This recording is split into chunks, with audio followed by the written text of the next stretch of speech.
আজও সবসময়ের মতো ছাদে দাঁড়িয়ে আছি। এমন সময় বাড়িওয়ালা আমাকে বলল, তুমি যার দিকে প্রতিদিন তাকিয়ে থাকো সে আমার একমাত্র মেয়ে, তবে বিধবা। বিয়ের 8 দিন পরে স্ট্রোক করে ওর স্বামী মারা গেছে। এখন চুপচাপ আর শুনশান নীরবতা হচ্ছে ওর প্রিয়। বুকের মধ্যে ধাক্কা লাগলো যেন। মেয়েটা চমৎকার সুন্দরী। রোজ সকালে তাকে ছাদে দেখি, আবার সন্ধ্যাবেলা থেকে গভীর রাত অবধি ছাদের উপর পায়চারি করে। কখনো সাহস করে কথা বলতে যেতে পারিনি। অবশ্য আমি এই বাসায় ভাড়ায় উঠেছি মাত্র সপ্তাহখানেক আগে। এই বাসায় আমি ভাড়া নেবার একটা বড় কারণ আছে, পেশাগত কারণেই এখানে আসা। কিন্তু কেন এসেছি সেটা এরা কেউ জানে না।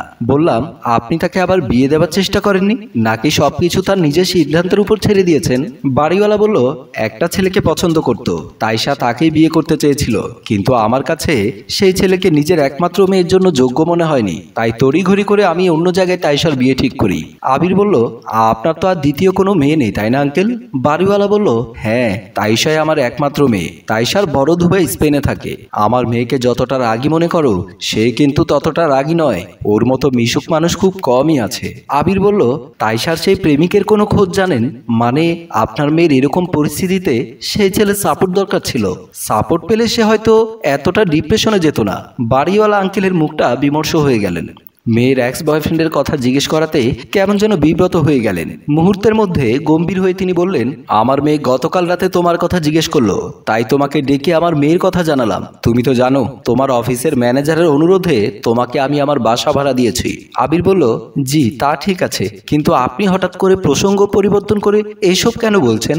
বাড়িওয়ালা বলল, তোমার নামটা যেন কি? আবির আহমেদ রুদ্র, সবাই আবির বলেই ডাকে। বাড়িওয়ালা বলল, শোনো বাবা আবির, পারিবারিক আর পাবলিক বলে দুটো বিষয় আছে। কিছু কিছু বিষয় আছে আর সেগুলো পাবলিকের কাছে বলা যায় না বা প্রকাশ করতে হয় না। আবির বলল, ঠিক আছে, ব্যক্তিগত বিষয় জিজ্ঞেস করার জন্য আমি দুঃখিত। বাড়িওয়ালা বলল, এবার তুমি আসতে পারো। কিছু রহস্য নিয়ে বাড়িওয়ালার সামনে থেকে বের হয়ে এলাম। আমি যখন এই বাড়িতে এসেছিলাম তখন বাড়িওয়ালা আমাকে বলেছিল ছাদে বেশি সময় আসা যাবে না, তাই আমি সব সময় ছাদে আসি না। তবে মাঝে মাঝে আমি লুকিয়ে লুকিয়ে আসার চেষ্টা করি। মোবাইলে রিং বাজতে ঘুম ভেঙে গেল। অফিস থেকে এসে ক্লান্ত ছিলাম, তাই জানালার পাশে বিছানায় কখন ঘুমিয়ে গেছে বুঝতে পারিনি। মোবাইল হাতে নিয়ে দেখি চট্টগ্রাম থেকে আমার বন্ধু রাশেদ কল করেছে। হ্যাঁ বন্ধু বল। কিরে, কতবার কল দিলাম, রিসিভ করিস না কেন, জানতে পারি? আবির বলল, ঘুমিয়েছিলাম। তুই নাকি গতকাল আমার সেই পুরনো হাসপাতালে গিয়ে আমার খোঁজ করেছিস। আচ্ছা রুদ্র, তুই কি এখনো সেই এক রাতের দেখা হওয়া মেয়েটাকে খুঁজে বেড়াচ্ছিস? আবির বলল, তোকে কে বলল? রাশেদ বলল, আমি না হয় হাসপাতাল থেকে চলে এসেছি, কিন্তু আমার কিছু সহকর্মী তো আছে, তাদের মধ্যে একজন তোকে চিনতে পেরেছে। কথা বলতে বলতে জানালার দিকে চোখ গেল। তাইশা ছাদে দাঁড়িয়ে আছে। আমি রাশেদকে বললাম, দোস্ত আমি তোকে একটু পর কল দেব। রাশেদ বলল, কেন, এখন কি হয়েছে? আবির বলল, আরে বুঝতেই তো পারছিস, ঘুম থেকে উঠেছি তাই ওয়াশরুমে যেতে হবে। রাশেদ বলল, আচ্ছা ঠিক আছে যা তাহলে। মোবাইল কল কেটে দিয়ে দরজা খুলে বাইরে বের হলাম। আস্তে আস্তে ছাদের উপর গিয়ে তাইশার একদম কাছাকাছি দাঁড়িয়ে রইলাম। কি বলে প্রথম কথা শুরু করব সেটা মনে মনে সাজাচ্ছে। আমাকে অবাক করে দিয়ে তাইশা বলল, সন্ধেবেলা ঘুমের অভ্যাস ভালো না, শরীর অসুস্থ হয়ে যাবে। তার চেয়ে বরং অফিস থেকে ফিরে ছাদে বসে থাকবেন। শহর জুড়ে সন্ধ্যার আগমনে আস্তে আস্তে অন্ধকার হবার দৃশ্য দেখবেন। আমি কোনো কথা খুঁজে না পেয়ে বললাম, আপনি কেমন আছেন? আমি তো ভেবেছিলাম আপনি শুধু জানালার দিকে উকি দেওয়া ছাড়া আর কিছুই পারেন না। এখন তো দেখি মেয়েদের সঙ্গেও কথা বলতে পারেন। আসলে একটা কথা জানার খুব ইচ্ছে। তাইশা বলল, কি কথা? সরাসরি বলবো নাকি ভূমিকা প্রসঙ্গ তারপর মূল বক্তব্য? তাইশা বলল, ভূমিকার প্রসঙ্গ অলরেডি শেষ হয়ে গেছে, এবার মূল বক্তব্য শুরু করতে পারেন। আবির বলল, আপনার বাবার কাছে আপনার সম্পর্কে কিছু কিছু কাহিনী শুনলাম।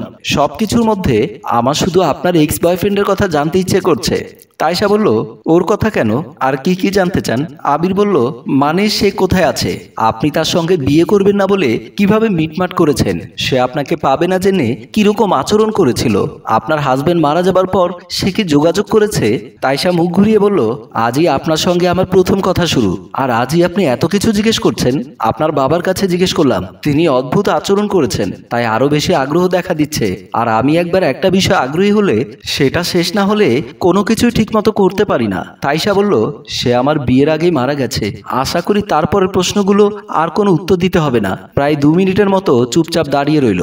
আবির বলল, কিভাবে মারা গেছে? তাইশা বলল, অ্যাক্সিডেন্টে। আবির বলল, অ্যাক্সিডেন্ট নাকি হত্যা? মানে? না না কিছু না। তাইশা বলল, আপনার প্রশ্ন করা শেষ হয়েছে? আবির বলল, জি। আরেকটা কথা, তার নাম কি ছিল? নিয়াজ হাসান। এবার কি আমরা প্রসঙ্গ পাল্টে কথা বলতে পারি? আবির বলল, জি। তাইশা বলল, বাবার কাছে শুনলাম আপনি এখনো বিয়ে করেননি, আপনার চাকরি, তারপর বাকি সবকিছু তো ঠিকঠাক আছে, তাহলে বিয়ে করতে আর কত দেরি, নাকি কারোর জন্য অপেক্ষা? আবির বলল, বিয়ে না করেই তো বেশ ভালো আছি। তাইশা বলল, কিন্তু এই যে বাসা ভাড়া নিতে গিয়ে কতটা ঝামেলা পোহাতে হয়, এর চেয়ে তো বিয়ে করে পরিবার নিয়ে থাকা ভালো। আবির বলল, আপনার স্বামী যেদিন মারা গেলেন সেদিন আপনি কোথায় ছিলেন, বাবার বাড়িতে নাকি শ্বশুর বাড়িতে? তাইশা বলল, আবারও সেই প্রসঙ্গ। আবির বলল, রাগ করলেন? তাইশা বলল, আমার নাস্তা করার সময় হয়ে গেছে, প্রতিদিন এই সময় নাস্তা করে তারপর আবার ছাদে আসি, আপনার সঙ্গে পরে কথা হবে। ঠিক আছে। তাইশা চলে গেল। বাবা মেয়ের দুটো ভিন্ন চরিত্র আবিষ্কার করলাম। তাইশার বাবা নিয়াজ হাসানের কথা শুনে গম্ভীর হয়েছিল, আর তাইশা চলে গেল তার স্বামীর কথা শুনে। দুজনের এই গম্ভীর হবার রহস্যের সঙ্গে কারণ কি আলাদা নাকি একই বুঝতে পারছি না। তাইশার সঙ্গে আর দেখা হলো না, কারণ কিছুক্ষণ পরে বৃষ্টি নামলো। রাতে আমার শুকনো খাবার ছাড়া আর কিছু খাওয়া হয় না, তাই রাতে খাবার শেষ করে বিছানায় বসে বসে খোলা জানালা দিয়ে বাইরে তাকিয়ে রইলাম। মাঝে মধ্যে বিদ্যুৎ চমকাচ্ছে। ভেজা শহরের দিকে তাকিয়ে কিছু সময়ের জন্য নিজের দায়িত্ব যেন ভুলে গেলাম। প্রায় ঘন্টাখানেক পরে বৃষ্টি কমলো। বৃষ্টি নামার একটু পরে বিদ্যুৎ চলে গিয়েছে। আমি মোবাইলের লাইটটা জ্বালিয়ে বসে রইলাম। রুমের মধ্যে তখন হালকা গরম লাগছিল। বৃষ্টির কারণে গরম কমার কথা, কিন্তু তেমন কমলো না। যেহেতু বৃষ্টি হয়েছে তাই বাইরের বাতাস ছিল খুবই ঠান্ডা। জানালার গ্লাস এক সাইডে সরিয়ে দিয়ে শুয়ে পড়লাম। ছোট্ট একটা রুম, জানালার পাশেই খাট। জানালা দিয়ে হালকা বাতাস প্রবেশ করছে রুমে। রাশেদের কাছে আর কল করা হলো না। কখন ঘুমিয়েছি জানি না, কিন্তু শরীরের মধ্যে তীব্র জ্বালা পড়া অনুভূতি হবার সঙ্গে সঙ্গে ঘুম ভেঙে গেল। সম্পূর্ণ শরীর জ্বলে যাচ্ছিল। হঠাৎ করে বুঝতে পারলাম আমার পায়ে কোনো শক্তি পাচ্ছে না। মুখ দিয়ে শুধু বাঁচাও বাঁচাও শব্দ করলাম। এমন সময় বেলকুনিতে কারো ছায়ামূর্তি দেখতে পেলাম। কে একজন দাঁড়িয়ে আছে সেখানে। ছায়ামূর্তি বলল, কেমন লাগছে সাহেব? খুব কষ্ট তাই না? কণ্ঠটা তাইশার। আমি অবাক হয়ে জানালার দিকে তাকিয়ে রইলাম। সমস্ত শরীর ব্যথায় অচেতন হবার অবস্থা। তাইশা আবার বলল, আমার এক্স বয়ফ্রেন্ড এখানে এই রুমেই ভাড়ায় থাকতো। আপনি এখন যেভাবে মারা যাবেন ঠিক সেভাবে তাকেও খুন করেছিলাম। মৃত্যুর পরে ওপারে ভালো থাকবেন সাহেব। আবির বলল, কি বলছেন এটা? তাইশা একটা হাসি দিয়ে বলল, আমি বেঁচে নেই, আমার বয়ফ্রেন্ড আমাকে গলা টিপে এই ঘরেই মেরেছিল, আর আমি আমার বয়ফ্রেন্ডকে মেরে ফেলেছি। আজ আমি আপনাকে মেরে ফেলবো। এ কথা বলে হাসতে লাগলো। আবির ভয় পেয়ে গেল। ভয় পেয়ে কান্না করতে লাগলো। হঠাৎ দেখতে পেল তাইশা সেখানে নেই। তখন ভয় পেয়ে রুম থেকে বেরিয়ে এসে যখন দরজার সামনে দিয়ে বেরিয়ে যেতে চাইবে, তাইশা ডাক দিয়ে বলল, কি হলো? ঘরের ভেতর কান্নার শব্দ শুনতে পেলাম। ভয় পেয়েছেন নাকি? বাইরে অনেক বৃষ্টি হচ্ছে, এখন আপনি বাইরে যেতে পারবেন না।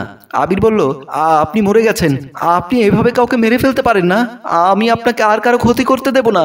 এই কথা বলে দোয়া কালাম পড়তে শুরু করলাম। তাইশা যন্ত্রণা সইতে না পেরে চলে গেল। এমন সময় মোমেন সাহেব এসে বলল, তুমি আমাকে বাঁচিয়ে দিলে। আমি অনেক চেষ্টা করেছি, আমার মেয়েকে থামিয়ে রাখতে পারিনি। আবির বলল, আপনি অনেক বড় ভুল করেছেন, আপনার জন্য অনেকের জীবন গিয়েছে।